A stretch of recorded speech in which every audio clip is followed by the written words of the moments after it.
দুলাল ভাইয়ের যদি গালি দেন, দুলাল ভাই কি করবে, এই আমারে ফাললে আরো গালি দাও। আব্বার এলে মরা বাস তুললা, আব্বা আছে মারা গেছে, তাহলে উদাহরণ খাটছে। উনি যদি উনার আব্বার এলে যদি আপনি গালি দেন, তখন উনি কী করবো, ভাই আপনার যদি মন চায় আমার দুইটা ফিটা দেন, গালি দিতে মন চাইলে আমারও দেন। মরা আব্বা তুললে গালি দিবেন না, নমুনা খারাপ করালাম, কিন্তু নরম বেড়াও দেখবে শিখতে দেবো, ঠিক নিও আমার কথা না, ঠিক নেই। আব্বারে লইয়া গালি দিলে আপনার কলজাত কি লাগে, শৈল আগুন ধরে যাইয়া বেহতাইরা বেড়া বেড়াইয়া দেখবেন লাঠি লইয়া দৌড় দেয়। এটা অবশ্যই এটা স্বাভাবিক, এটা স্বাভাবিক, এটা কোনো অন্যায় না, এটাই স্বাভাবিক। বাপ লইয়া গালি দিলে ফুতের যদি কলজাত না লাগে তাহলে কি ফু, ঠিক কিনা কর? তাহলে আব্বারে গালি দিলে আপনার এইরকম লাগে, আর আপনি যে নিজের বাপের নাম নিজে বদলাইলেন সেটা কিরকম? নিজের আব্বার নাম নিজে বদলাই নিস, আছে নেই কারবা কই আছে, এই কইলো আর কি হুজুরে যখন কইছে আছে আছে। এবারে পয়লা ভোট দিতে গেছে, পরে খেয়াল করেন, প্রথম যখন ভোট দিতে গেছে কইছে আব্বার নাম কি, কইছে আব্দুল করিম। পরে যে জাল ভোট দিতে গেছে তখন বাপের নাম কাগজও লেখা আছে আলমগীর হোসেন। তখন এবারে কি আব্দুল করিম কইব না আলমগীর কইব? আমার কথা কনা কি কইব? তাইলে এবারে যখন জিজ্ঞাসে কি নাম, তার নিজের নাম পয়লা বদলাইছে। এই কুদ্দুসে কইছে তার নাম বলে আব্দুল রহিম। আচ্ছা তুমি আব্দুল রহিম কহ, বাপের নাম কি? আলমগীর, কিন্তু তার বাপের নাম বলে আব্দুল করিম। তে কইছে কি? তাইলে বাপের গালি দিলে তোমারে তো কলজাত লাগে, আর নিজের বাপের নাম যে নিজে বদলাইলে সেইটা কি তা করুন তোমারে? মহিলারা বোধহয় ঘর শুননা কইতেছে আচ্ছা আমরা বেড়াই ফিরে ধরছে হুজুরে, বেড়িয়ে বালা বেড়িয়েতে জামাইন নাম্বারে বদলাই দিছে না, বেড়িয়েতে তো জামার নাম বদলাইছে, ঠিক কিনা কম? আপনি কি মানুষ রয়েছিলি বেড়া? আপনি কি মানুষ রয়েছিলি? কি আর ওয়াজ লাভ কি ওয়াজ করে? মুসলমান লম্বা কথা না রে ভাই, আমরা শেষের দিকে চলে যাব, আল্লাহর ভয় আর একটু জানবো কারে কয়। আবু বকর সিদ্দিক, ওনার ইন্তেকাল হয়ে গেল, ইসলামের দ্বিতীয় খলিফা হয়ে গেলেন হযরত উমর বিন খাত্তাব। হযরত উমর রাদিয়াল্লাহু তাআলা আনহু ইসলামের দ্বিতীয় খলিফা। আল্লাহর ভয় দেখেন কারে কয়। উনি খলিফা হইয়াছে রা বইয়া বইয়া কানতে আছে। ওনার ছেলে আব্দুল্লাহ ইবনে উমর ওনারে ডাক দেখো, আব্বা কান্দেন কে রে? কয় পুত্রে, আমি যে খলিফা হইলাম, অর্ধেকটা পৃথিবীর আমি প্রেসিডেন্ট। আমার দেশের ভিতরে যদি একটা কুত্তা, একটা কুকুর যদি না খেয়ে মারা যায়, আল্লাহ যদি আমার ডাক দিয়া জিগায়, আমি কি জবাব দেবো আল্লাহর কাছে? এই ভয়ে কানতে আছে। সুবহানাল্লাহ বলবেন না? ছেলে আব্দুল্লাহ ইবনে ওমর ডাক দেখো, আব্বা যেই মানুষের মনের ভিতরে এত ভয় আছে তারে আল্লাহ আটকাবে না। সুবহানাল্লাহ কয় না? এই যে ভাই, এই যে গোলাপি রঙের পাঞ্জাবি, এই যে ভাই বসে বসো, হ্যাঁ সাই উঠটা দেখি কিছু কয়নি, সিফা দিয়া বয়ে থাকে কিছু কয়নি, আমিন কয় না, জোরে কয় না। ছেলে কি কয়? বাপের সান্ত্বনা দেয়, আব্বা আপনার মতো মানুষ আটকাবেন না, আপনার যে চিন্তা আপনি আটকাবেন না। হযরত আব্দুল্লাহ উমর চোখের পানি তার শুকায় না, উনি চিন্তা করলেন, আমি ঘোষণা দিলেন মসজিদ নববীতে দাঁড়াইয়া, আমার দেশের ভিতরে না খেয়ে কেউ থাকবে না, আর যদি কেউ না খেয়ে থাকে আমার উমরের মুখে খাবার যাবে না। কথাটা কি ছোট না বড়? কথাটার ওজন আছে নাকি নাই? কত বড় কথাটা বলে ফেলছে, অর্ধেকটা পৃথিবীর প্রেসিডেন্ট। একটা মিষ্টি কুমড়ারে আপনি যদি সমান দুই টুকরা করেন, অর্ধেকটা পুরা পৃথিবীটারে দুই ভাগ করলে অর্ধেকটার প্রেসিডেন্ট ছিলেন হযরত ওমর। ৩১ লক্ষ বর্গ মাইলের প্রেসিডেন্ট ছিলেন হযরত ওমর। সুবহানাল্লাহ বলবেন না? এত বড় প্রেসিডেন্ট, উনি কয় যদি মদিনার একটা মানুষ না খেয়ে থাকে, আমি ওমর না খেয়ে থাকতে হবে, কারণ আমি খাইয়া আর আমার প্রজা যারা, আমার যারা মুসলমান তারা না খাইয়ে থাকবে, আমি উমরের কলিজায় মানবে না। এই চিন্তা করে এশার নামাজ, খুব খেয়াল করে, এশার নামাজ পড়ে ওনার একটা চামড়ার চাবুক ছিল, এই চাবুকটা নিয়ে উনি আস্তে করে বের হয়ে যায়। খেয়াল করেন, অন্যদিকে তাকায়েন না। উনি একটা চামড়ার চাবুক নিয়ে রাতের বেলা দুলাল ভাই খাওয়া দাওয়া শেষ করে উনি বের হয়ে যেতেন। উনি যখন বের হয়ে যেতেন খাওয়া দাওয়া শেষ করে বের হওয়ার পরে তিনি ঘুরে ঘুরে ওই নদীর পাড়ে দিয়া, ওই জঙ্গলের কাছে গিয়া, ওই বস্তির মাঝে গিয়া, ওই রেল স্টেশনের কাছে, ওই ২৫০০ থানার কাছে কেউ না খেয়ে থাকে কিনা উনি ঘুইরা ঘুইরা সারা রাত পাহারা দিতেন। সুবহানাল্লাহ বলবেন। তখন তিনি একজন মেম্বার। উমর কি তখন একজন মেম্বার? চেয়ারম্যান, কথা না, মেম্বার, চেয়ারম্যান, এমপি, মন্ত্রী, বাংলাদেশের প্রধানমন্ত্রী, আর অর্ধেকটা পৃথিবীর প্রেসিডেন্ট। সুবহানাল্লাহ কয় না? ঘুরে আডে চায়।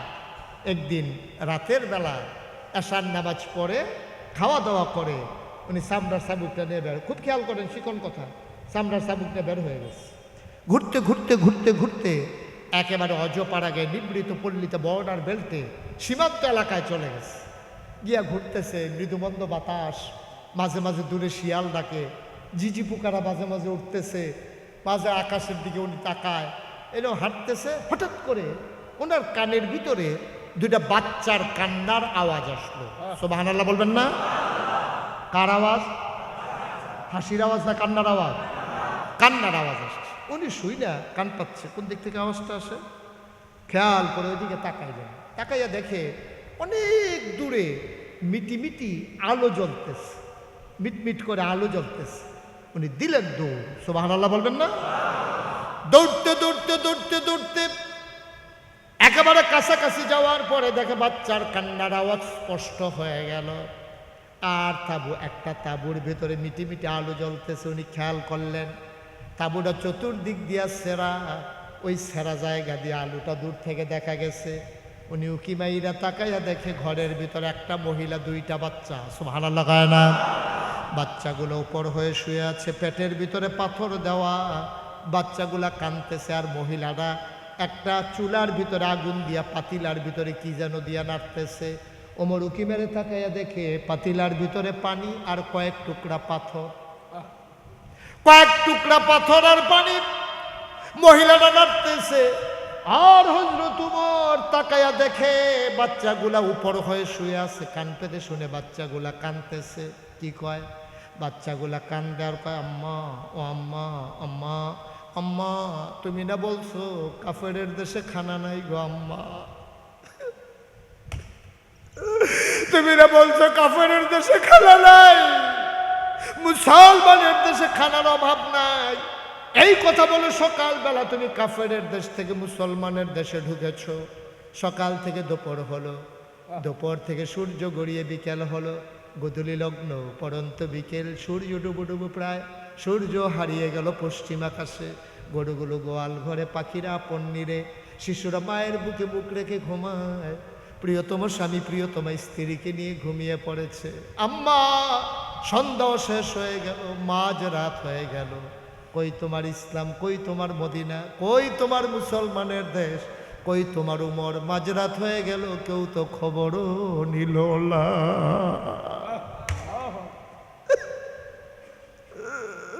কেউ তো খবরও নিল না। তুমি না বলছিলা মুসলমানের দেশে কুকুরও না খেয়ে মরে না? আমরা তো মানুষ। সকালবেলা ঢুকলাম, মাঝরাত পার হয়ে গেল, কেউ তো খবরও নিল না, খাবারও দিল না। এই তোমার মুসলমানের দেশ, এই বুঝি ইসলাম, এই বুঝি তোমার উমর? মহিলারা বলতেছে, বাবারা কান্নাকাটি কইরো না, এই যে খাবার তৈরি করতেছি, পানির ভিতরে পাথর দিয়া নারে বাচ্চাদেরকে মিথ্যা সান্ত্বনা দেয়। এই যে খাবার তৈরি করতেছি, একটু অপেক্ষা করো, তোমাদের জন্য এখনই খাবার হয়ে যাবে। ওমর আর সহ্য করতে পারেন না, গাল বেয়ে টপ টপ করে পানি পড়ে দিলেন দৌড়। দৌড়তে দৌড়তে দৌড়তে দৌড়তে মদিনায় গোডাউনের সামনে এসে দাঁড়ালেন। ডাক দিলেন, দারোয়ান কই? কই দারোয়ান? লাফ দিয়ে দারোয়ান দরজা খুলে দিলেন। ওমর বলে, তাড়াতাড়ি বস্তার ভিতরে আটা ঢোকাও, কিছু খেজুর দাও, কিছু শাকসবজি দাও। কি দেখলাম জীবনে এমন দৃশ্য আর দেখি নাই। তাড়াতাড়ি করো।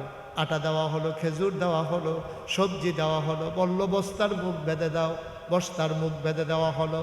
ওমর তাকায়া দেখে দুইজন কর্মচারী পিছনে এসে দাঁড়িয়ে আছে। ওমর কয়, তোমরা কারা? কয়, আমরা রাষ্ট্রের কর্মচারী। কয়, কেন দাঁড়িয়ে আছো? কয়, আটার বস্তা নেওয়া লাগবে, আপনি সামনে সামনে যান, আমরা আটার বস্তা নিয়ে আসতেছি। ওমর বলতেছে, আটার বস্তা তো তোমাদের মাথায় দেওয়া হবে না। কয়, বলেন কি? ওমর এবার মুচকে হাসি দিয়া কয়, দায়িত্ব আমার, বস্তাও থাকবে আমার মাথা।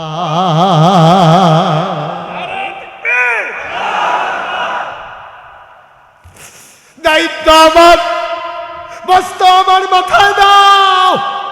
কর্মচারীরা বলে, আমরা রিজাইন দেবো, চাকরি করব না। আপনি যদি বস্তা নিয়ে ঘুরেন, আমাদের চাকরি করার দরকার কি? ওমর ডাক দেয়া কয়, বস্তা নেওয়ার বুঝি বড় শখ? কয়, শখ নাই, আমাদের দায়িত্ব। ওমর বলে, ঠিক আছে, কে বস্তা নিতে চাও? দুইজন আগে আসলো, আমরা দুইজন নিতে চাই। ওমর বলে, আমি তার বস্তায় মাথায় দেব। কয়, কার মাথায় দেবেন বস্তা? ওমর ডাক দেয়া কয়, কিয়ামতের ময়দানে আমার যখন একটা গুনার বস্তা হবে, তোমাদের ভিতরে কিয়ামতের ময়দানে আমার গুনার বস্তাটা যে নিতে রাজি হবা, তার মাথায় আজকে আটার বস্তাটা দিয়ে দেব। কেউ রাগাইল না, কেউ রাগাইল না। ওমর বলতেছেন, আমি জানতাম কেউ বস্তা নিতে রাজি হবা না, গুনার বস্তা কেউ নিতে রাজি হও না, আটার বস্তা কেন নিতে চাও? আমার মাথায় দিয়ে দাও। পৌর মানুষ, বৃদ্ধের কাছাকাছি, আধা পাকা আধা কাঁচা দাড়ি চুল, হযরত উমরের মাথায় দুইজন ধরে আটার বস্তা উঠাই দিল। ফেরেশতারা চিৎকার করে কান্দে, এটা কি মানুষ বানাইছো? এটা কেমন মানুষ? অর্ধ পৃথিবীর প্রেসিডেন্ট আটার বস্তা নিয়ে দৌড়ায়, আকাশের চারটা মেঘের আড়ালে লুকাই গেছে লজ্জায়। এটা কি দেখলাম, কি দেখলাম? ওমর ঘামতে ঘামতে দৌড়তে দৌড়তে মহিলার তাঁবুর সামনে গিয়ে দাঁড়ালেন। আসসালামু আলাইকুম রাহমাতুল্লাহ। মহিলা কয়, ওয়ালাইকুম আসসালাম রাহমাতুল্লাহ। ডাক দেয়া কয়, কে রে, কে দরজায় আমার দাঁড়িয়ে আছো? ওমর ডাক দেখো, আম্মা, আম্মা, আম্মা, আম্মা, আম্মা গো, দরজা খুলে দাও। কয়, কে আমারে আম্মা ডাকে? আমারে আম্মা ডাকে লাভ নাই, তুমি নিশ্চয়ই মরুভূমির পথিক, নিশ্চয়ই সাহায্য চাও। বাবা, আমারে মা ডাইকো না, আমি মা হওয়ার উপযুক্ত না।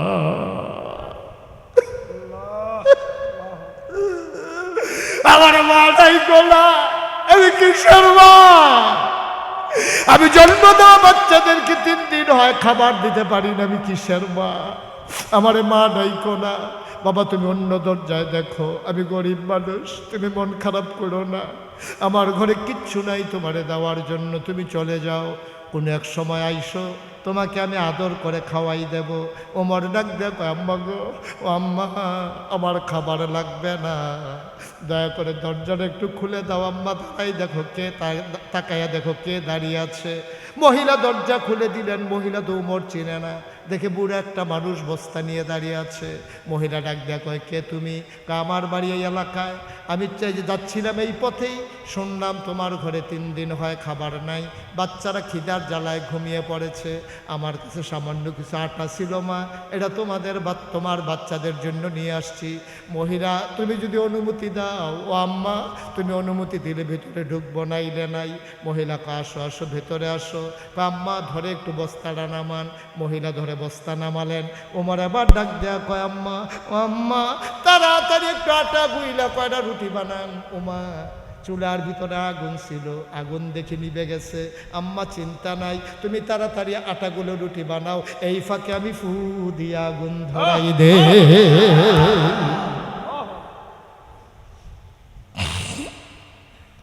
মহিলা রুটি বানায়।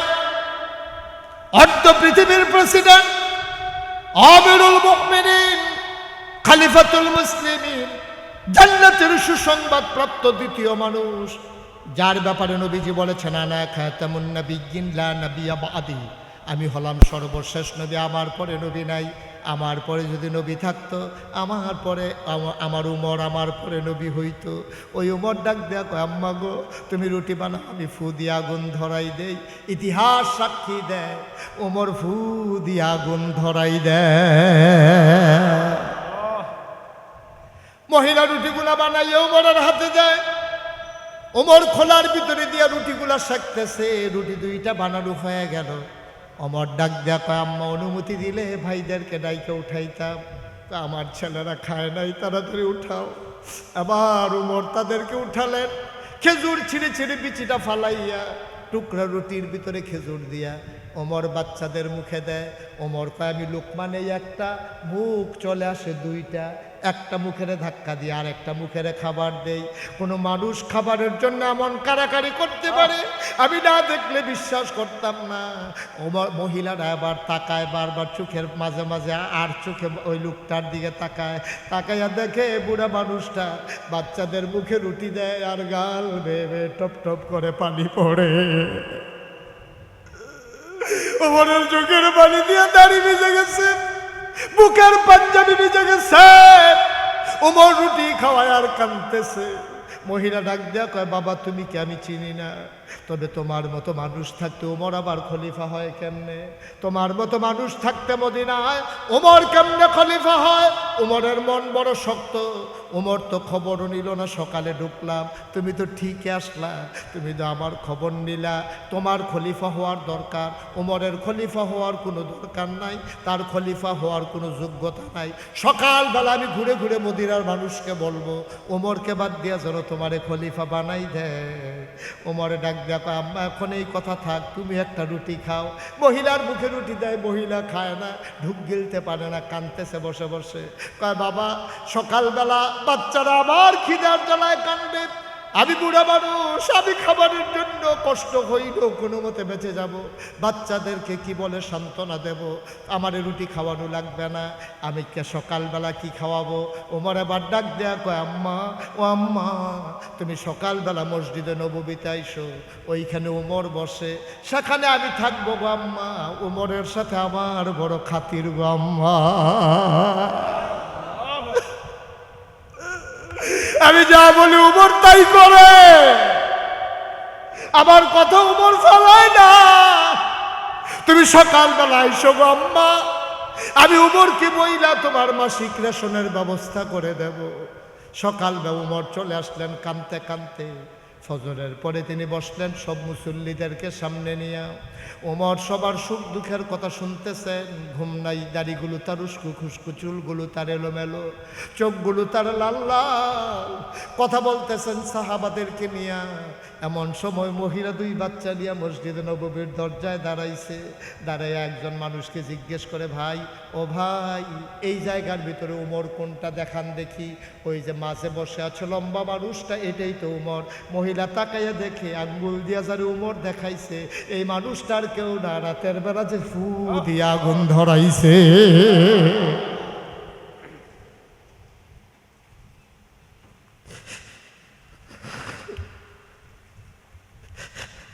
মহিলা ভয় পেয়ে গেছে,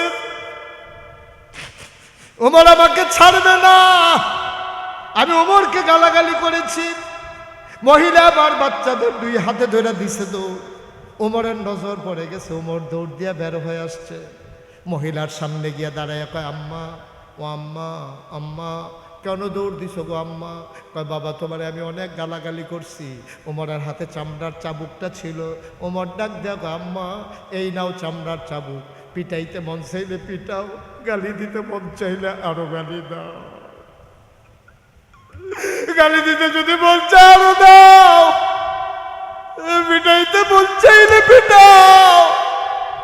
আম্মা তোমার কাছে আমার একটা অনুরোধ গো আম্মা, পিটাও, ইচ্ছা মতো পিটাও, গালি দিতে মন চাইলে গালি দাও। তোমার কাছে করো জোরে আমার মিনতি, কিয়ামতের ময়দানে তুমি আম্মা ওই আল্লাহর সামনে আমি উমরকে আসামি বানাইও না। আল্লাহর ভয়, মুসলমানের নাম হইল আল্লাহর ভয়। চিন্তা করে দেখো তোমার কলিজার ভিতরে ভয় পয়দা হয়েছে কিনা, তোমার কলিজায় ভয় আছে কিনা। কত মানুষ তোমার সমাজে না খেয়ে ঘুরে, কত মানুষ তোমার সমাজে না খেয়ে ঘুরে, কত মানুষ শীতের রাতের বেলা একটা কম্বল পায় না, কত মানুষ চিকিৎসা হয় না, কত ছোট বাচ্চারা লেখাপড়া করতে পারে না। ও মুসলমান তুমি পেট ভরে খাও, তুমি মন ভরে ঘুমাও, তুমি একটা কম্বল গায়ে দিয়া ঘুমাও, আর স্টিলের আলমারির উপরে 10টা কম্বল সাজাই রাখছো রে ভাই। 10টা কম্বল তুমি সাজাই রাখছো, একটা গায়ে দিয়া ঘুমাও। তোমার সমাজে কি এমন কোনো মানুষ নাই যে মানুষটা শীতের জ্বালায় ঘুমাইতে পারে না? এমন কোনো ভিখারিনী মহিলা কি নাই যার পেটের ভিতরে খাবার যায় না? তুমি তোমার বাচ্চারে ধমক দিয়া খাওয়াও, খাইবি না কেন? বুদ্ধি করে আবার খাওয়াও। আর এমনও বাচ্চা আছে, আম্মা আম্মা আম্মা এক মুঠ খাবার দাও, মা খাবার দিতে পারে না। তোমার বাচ্চার তোমার কাছে যেমন দাম, ওই রাস্তায় ভিক্ষা করা মহিলাটার কাছেও তার বাচ্চার এমন দাম, ঠিক কিনা? লম্বা কথা বলা যাবে না ভাই। মুশতাক ফৈজি কোনোদিন তোমাদের কাছে আসে নাই, কোনোদিন আর আসবো কিনা জানি না। মন দিয়ে শোনো, প্রতিদিনের মাহফিল এক মাহফিল মনে কইর না।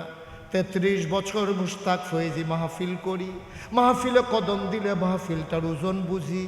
আজকে সালমদি এই মাহফিলে কদম দেওয়ার পরে মন সাক্ষী দিয়েছে, তোমাদের মাহফিল আমার আল্লাহ কবুল করে নিয়েছে।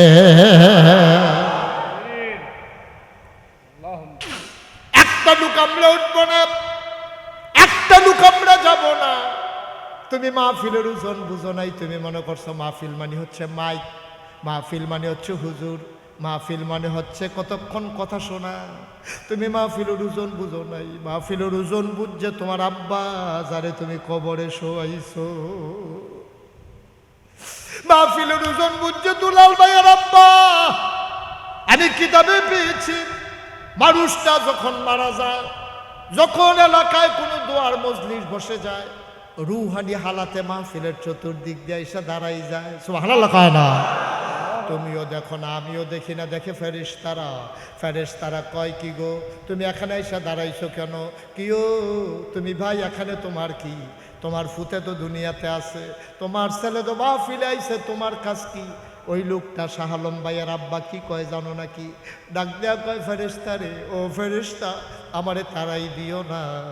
ও শাহ দুলাল ভাইয়ের আব্বা ডাক দিয়া কয়, ও ফেরেশতারা আমারে তারাই দিও না। এই মাহফিলের ভিতরে নাগাইশের পিসা বুজুর আইছে, আমার ফুতেও লগি দিয়া বইয়া রইছে। আমার কবরে যে কি কষ্ট তোমরা তো জানো না। আমি ছেলের দোয়া নিতে আসছি, দোয়া লইয়া গিয়া দেখতাম চাই আমার ছেলের দোয়ায় আমার কবর জান্নাত হইছে নি। আমি জানি না কার আব্বা নাই, আমি জানি না কার আম্মা নাই। সবার আব্বা আম্মার জন্য আমরা দোয়া করব। একটা লোক নড়বেন না, উঠবেন না। যারা দাঁড়িয়ে আছেন বাইরে দাঁড়িয়ে থাকবেন। আমি যখন দোয়া করে দেব তখন যাবেন। 1 নাম্বার একটা লোক আমার দরকার। হুজুর দোয়া করে দেন, আব্বা দুনিয়াতে নাই, আম্মা দুনিয়াতে নাই, আল্লাহ অনেক দিছে। আজকে যদি অসুস্থ হইয়া মা ডাক দিত, 5 লক্ষ টাকার চিকিৎসা লাগলো, না করাইয়া পারতাম না। ও ভাই, তোমার আম্মা সিল্লাম দিলে তুমি 5 লাখ টাকা দিয়া চিকিৎসা করাইতা। তোমার আম্মাই দিয়ে কবরে শুইয়া তোমারে ডাকে, তুমি কেন আল্লাহর ঘর মসজিদে 1 লক্ষ টাকা দিতে পারলা না? সুবহানাল্লাহ বলবেন না? আল্লাহর নবী কয়, মান বানা লিল্লাহি মসজিদান বানাল্লাহু লাহু বাইতান ফিল জান্নাহ। যে দুনিয়ার ভিতরে মসজিদ বানাবে, আল্লাহ বলে জান্নাতে তার জন্য ঘর বানাবে। আমার আব্বার কবর যেন জান্নাত হয়, আমার আম্মার কবর যেন জান্নাত হয়। হুজুর দোয়া করে দেন। টাকা দিয়া কি করব? আব্বা দেখে যাওয়া জমিন চাষ করে খাই, আব্বার উঠানো ঘরে ঘুমাই। আব্বাই জমিন দিয়া গেছে, দাম ছিল কত, এখন দাম হইছে কত। কোটি কোটি টাকার মালিক হইলাম। আব্বার কবর যেন জান্নাত হয়, এই আশায় আব্বার কবর জান্নাত যেন হয়ে যায়, এই নিয়তে আল্লাহর ঘর মসজিদের জন্য হুজুর আমি দিয়ে দেব 1 লক্ষ টাকা। একটা লোক আমার দরকার আছে, 1 লক্ষ টাকা একটা লোক আমার লাগবে। আল্লাহ যেন কবুল করে। ইউটিউবগুলো বন্ধ করে দাও। একজন আছেন যে হুজুর ইনশাল্লাহ আমি 1 লক্ষ, স্ট্যান্ড খুলবা না, শুধু বন্ধ করে রাখো। আছেন একজন যে হুজুর আমি ইনশাল্লাহ 1 লাখ টাকা দেবো। মাশাআল্লাহ।